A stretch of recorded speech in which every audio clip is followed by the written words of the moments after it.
নমস্কার বন্ধুরা, আজকে আমি নিয়ে চলে এলাম বেগুন দিয়ে ইলিশ মাছের পাতলা ঝোল। দেখুন, আমি একটি কড়াইতে তেল গরম বসিয়ে দিয়েছি, দিয়ে দিলাম কালো জিরে।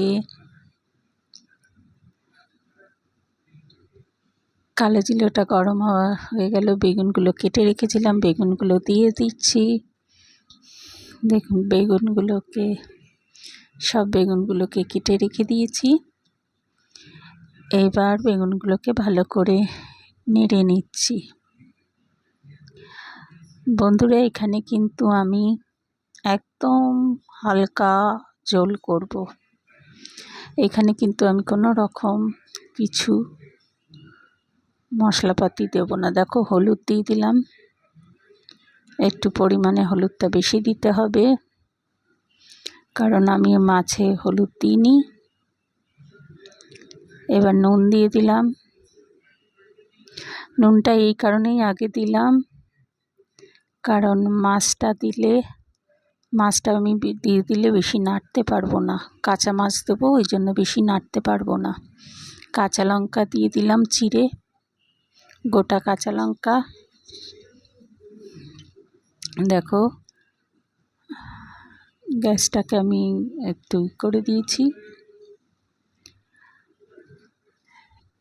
এইবার একটু ভাজা হচ্ছে এটাকে, এবার আমি দিয়ে দেবো জল। দেখো বন্ধুরা, জল দিয়ে দিলাম, পরিমাণ মতন জল দিয়ে দিলাম। তেল কিন্তু খুবই অল্প দিয়েছি, এটা কিন্তু করতে তেল বেশি লাগে না, আর একদম পাতলা ঝোল ইলিশ মাছের। দেখো, আর একটু জল লাগবে, দিয়ে দেবো, কারণ বেগুনগুলো সেদ্ধ হবে, মাছগুলো এতে সেদ্ধ হবে, ওই জন্য জলের পরিমাণটা কিন্তু একটু বেশি রেখেছি। এই দেখো, কাঁচা মাছগুলোকে আমি একদম জলের মধ্যে ভালো করে ভেতরে ঢুকিয়ে বসিয়ে দিতে হবে, কারণ মাছগুলো সেদ্ধ হতে কিন্তু যাতে প্রপারভাবে সেদ্ধ হয়, মাছগুলো কিন্তু যাতে সেদ্ধ হয়, সেই জন্য আমি জলটা দিয়েছি। এটা ভীষণ তাড়াতাড়ি রান্না হয় এবং কোনো ঝামেলাই থাকে না। এরকমভাবে খেতে পারো, একটা অন্যরকম টেস্ট লাগে গরম ভাতের সাথে। এই মাছের ঝোলটা, ইলিশ মাছের ঝোল পাতলা বেগুন দিয়ে ঝোল খেতে ভীষণ ভালো লাগে। কার কার ভালো লাগে কমেন্টে কিন্তু আমাকে জানিও। অনেকেই হয়তো বাড়িতে করো, এগুলো ঠাকুমা দিদিরা সব করতো, আমিও তাদের থেকেই শিখেছি।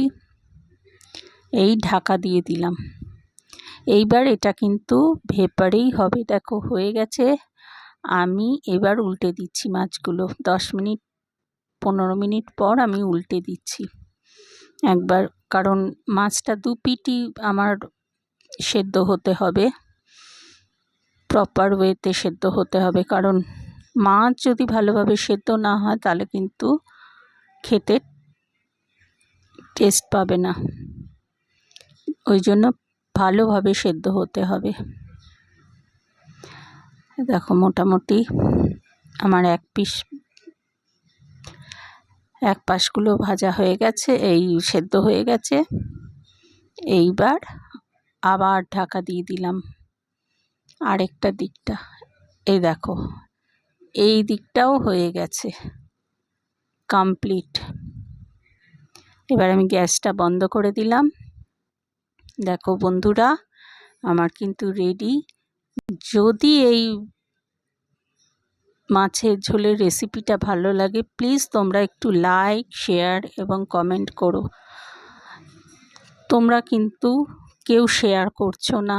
আমার এই রেসিপিগুলো একটু যদি শেয়ার করে আমার পাশে থাকো, তাহলে কিন্তু আমি একটু উপকৃত হই। আমি তোমাদের পাশে তখনই থাকবো যখন তোমরা আমার পাশে থাকবে।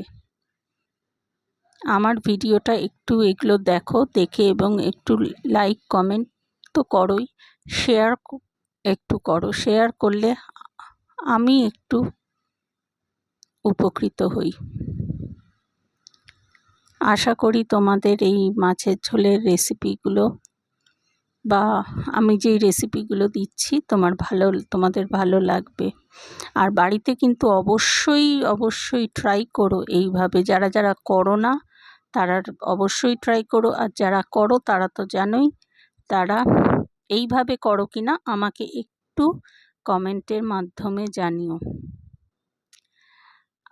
আর আমার এই ভিডিওটা কিন্তু অর্ধেক দেখে কেউ করো না, তাহলে কিন্তু ফেসবুক কিন্তু চায় লাইক কমেন্ট তখনই করবে যখন তোমার ফুল ভিডিও দেখবে, না হলে কিন্তু এনগেজমেন্ট বাড়ে না।